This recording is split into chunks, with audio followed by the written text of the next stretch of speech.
So, ladies and gentlemen, a little storytelling. I've always loved cars since I was young. Go-kart riding, anything with gas, I was in it. High school, I drove around a Mazda 626. It was slammed on the ground with some Nietzsche's, had a bunch of bass and a really loud, annoying exhaust, and I loved it. But I had a very good friend of mine named Rob, whose father was the ultimate hot rod dude. Him and his dad lived in this nice house. They had like a bunch of hot rods. I'm talking big horsepower, race car shit. His dad was the real deal. His pop, this is back in 1996, 97, right? So his pop bought him a 1995 SS Impala. Now, this was not your average 1995 SS Impala. This SS Impala was slammed on forged line wheels. It had a Vortex supercharger. It had a nitrous. It was the loudest, rowdiest thing I had ever seen. I actually had never been in a car with boost before or anything like that. So here was the deal. The deal was that if Rob had a good week at school, he was allowed to drive it on Fridays. On Fridays, he would come to school in it, and guess what we would do? Not go to school. We would jump in this Impala and we would go cruise all over Miami anytime we had the opportunity to do it. I fell in love with this car. He would call me and say, hey, I'm coming to the house, and I could hear him 10 minutes away coming. The supercharger sounded like an airplane and just old school, just badass. So on these Fridays or these weekends or whenever it is we did get a chance to go in this Impala, he would let me drive it. Man, let me tell you, that was my first real experience of a big horsepower car, and I loved it and fell in love with it, and it was awesome. We had tons of bass in there. I think he had 218s at one point, diamond mids and highs. This thing, it was crazy. It was definitely the baddest car in school and probably one of the baddest Impalas in Miami back then. Fast forward 20 something years, Rob's pop passed away.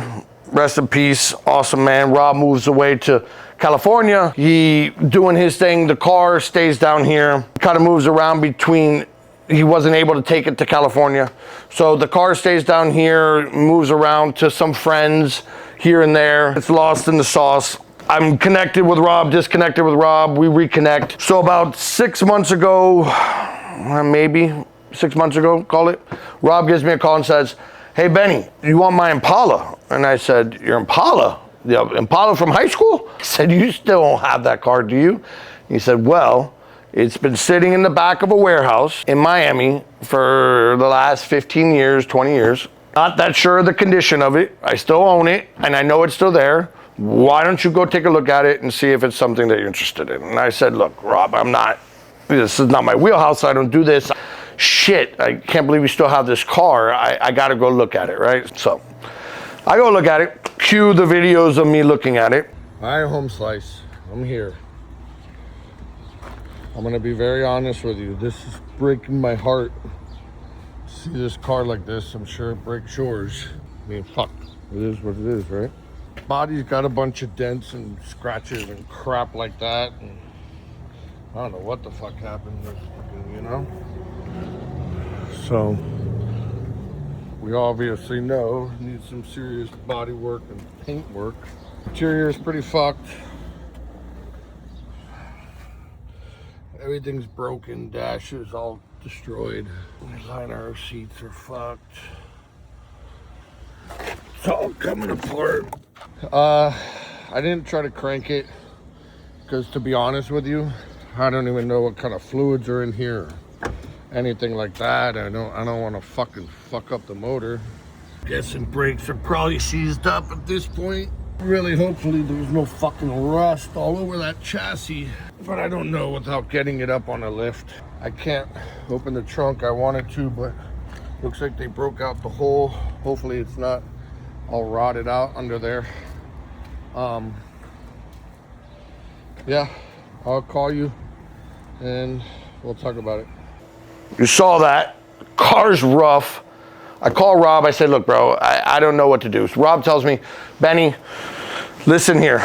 I either take it bring it back to life or get rid of it. I need to close this chapter in my life. I either need to see this thing back on the street or I need to get rid of this thing and forget about it. And I said, what I'll do is I'll bring it to the shop. We'll have the boys take a look at it. And if there's something I can do, we'll do it, right? Look, I love the car. So I have my boy Bodie go pick up the car. When he picked it up, I had a rear window in it. By the time he got to the shop, I had no rear window in it. Blew out on the way here. So I get this car. The boys look at me like I'm absolutely crazy, right? So I tell them the story. I show them the pictures of the car back in the 90s when we were in high school. You guys saw that. So I tell them all of it. Of course, they're like, well, fuck, we got to do something. We got to see if we can bring this baby back, right? Now, first things first, we start seeing if we can fire this thing up. Obviously, it's been sitting forever. We change out the injectors and we changed out the fuel tank and we cleaned it out and we got everything, new fluids in there, fresh battery, all this stuff. And lo and behold,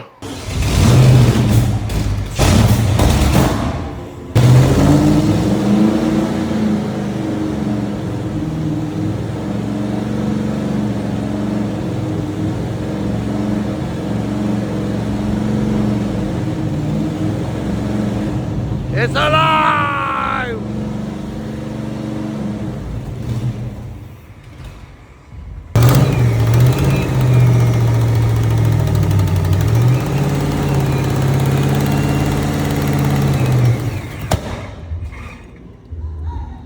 Epa! It fires. Fucking A. So what does that mean? I guess we're gonna have to bring this Impala back to life. So, the boys felt that this was something special to do for me and bring this whole thing back. I just got a little bit obsessed about bringing this thing back to its original glory. Now, I didn't want to change anything, really. I wanted it to look exactly like it was in high school, right? So one of my favorite parts is this big gauge cluster of autometer gauges it has. That's all in there. The forge line wheels are the sickest custom 18-inch forge line wheels that I've ever seen. I don't think Forge Line makes them anymore, but they're there and they're badass, big meat in the back. Now this car only has 60,000 miles on it because it's literally been a time capsule frozen. And when I found where we picked it up, it was sitting on cement, so it wasn't like rotting anywhere. It was just beat the hell from sun. We ended up kind of going down the rabbit hole, but the boys said, look, we're gonna spend some couple hours here and there after work, and we're gonna help you put this thing together. So we ended up putting this thing back together. One of the cool things we did is we obviously took apart the motor, went through it, we upgraded it to a coilover LS style. Bobo, come over here real quick. Come tell the people a little bit. We're talking about this Impala from the high school Impala, the 95. Oh, and Gerald put that thing back together. Gerald, come here. We're talking about the Impala from 95, the Impala. So, all right, Bobby's gonna tell you real quick about, because he thought it was super cool, and he's actually done it to a couple other Impalas since then.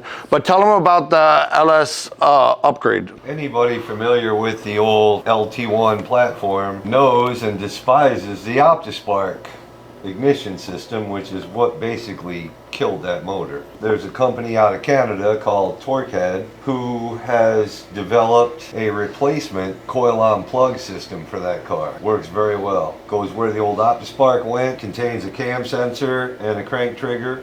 It gives you a new balancer hub with a reluctor wheel on it. Install was pretty cut and dry. It also, there's an option to replace to an LS type computer, which I highly recommend doing when you do this conversion. It allows a lot more advanced tuning. Like an LS. So back in the day, you couldn't tune these LTs. They had some real bullshit Tetris style tuning that you could do, and whether there was really no control over it. But now that car is now being tuned on HP just by somebody who really understands an LS. And the fact that this thing's boosted and all that stuff, look, it was a no-brainer, and we're pretty impressed by the whole thing. And then Gerald, the interior, so the interior obviously, for all you guys who know about anything from the fucking 90s, especially Impalas, everything was shit plastic and everything wanted to break. And of course, they don't make everything for this car, right? So I told Gerald, look, dude, the goal is not to just dump a tons of money into this car. I just want to revive this thing and bring it back.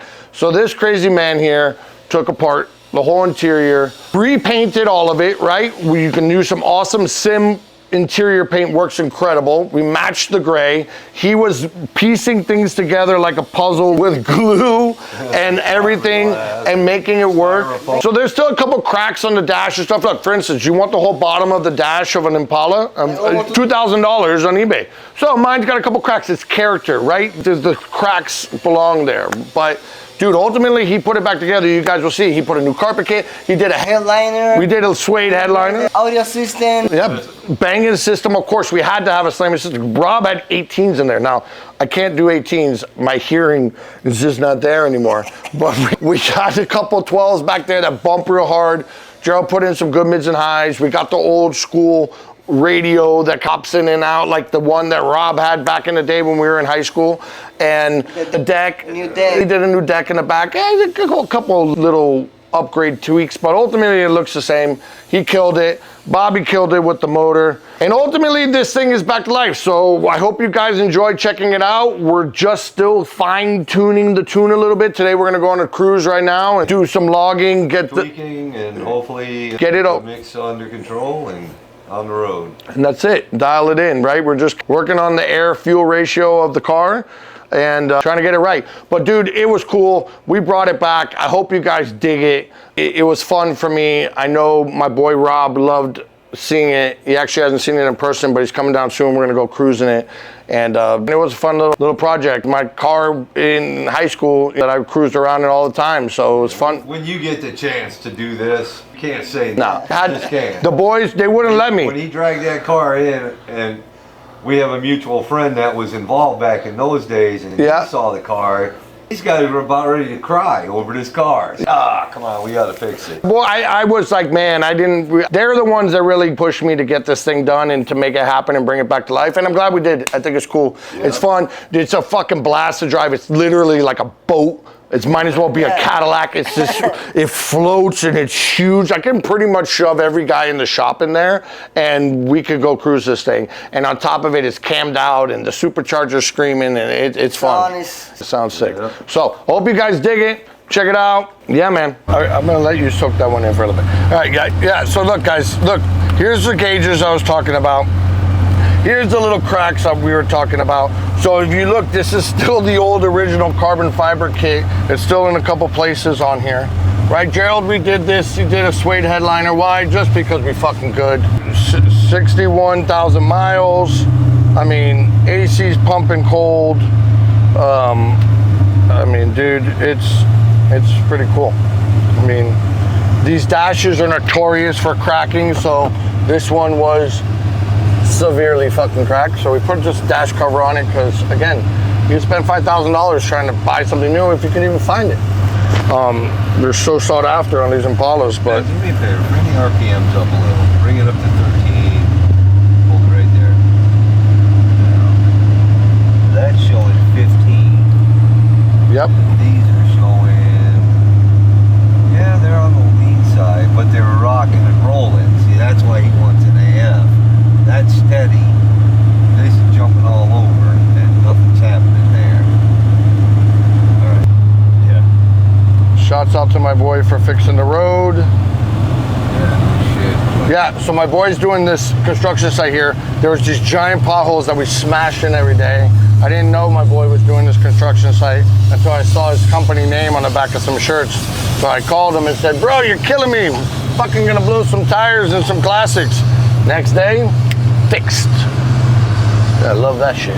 No, I'm cooling temp. I don't want to cook this fucking morning. 160. Now watch what happens after you boost this and then watch the temp.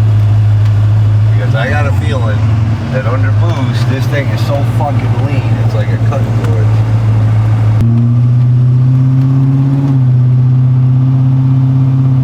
Okay, boost it.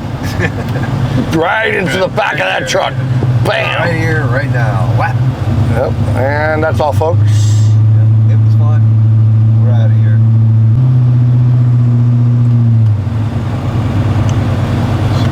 Some fucking space here. Alright, ready? Here we go. 10, 4, 10, 3, 10, 10. 6 pounds of boost, yeah.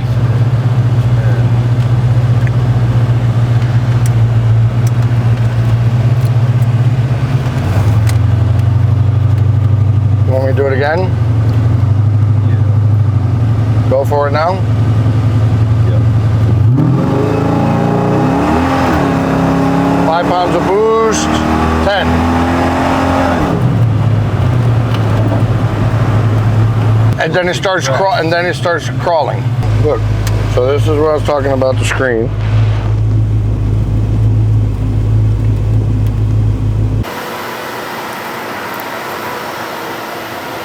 All right, man, so I'm ready to show you guys this Impala and the finishing product, but she's dirty, so we can't let you guys see it dirty. So Titan Detail Supplies here in Miami is who we get all of our chemicals from for detailing and polishing, paint correction. They even have sandpaper and everything else that you need there. The guys there are great, the prices are fantastic. So we have been using a product now, Car Candy. This one I grabbed, Chocolate Thunder, is amazing. It's actually a degreaser. It's for wheels, not for billet wheels. Do not put them on your billet wheels. Disclaimer, do not put this on your billet aluminum wheels. But wheels, brakes, engine bay. Engine bay cleans out that motor, amazing. Cast iron, things like that, incredible product. Spray it on, give it a couple minutes, spray it off with the hose, fantastic. All their soaps, all their other stuff they have here works really good. I'm gonna jump on this. Yes, I do clean cars. Why? Because I enjoy it. So let me clean this Impala up and then we're gonna show you this thing, what it looks like. You want to put your shirt back on? No, you don't.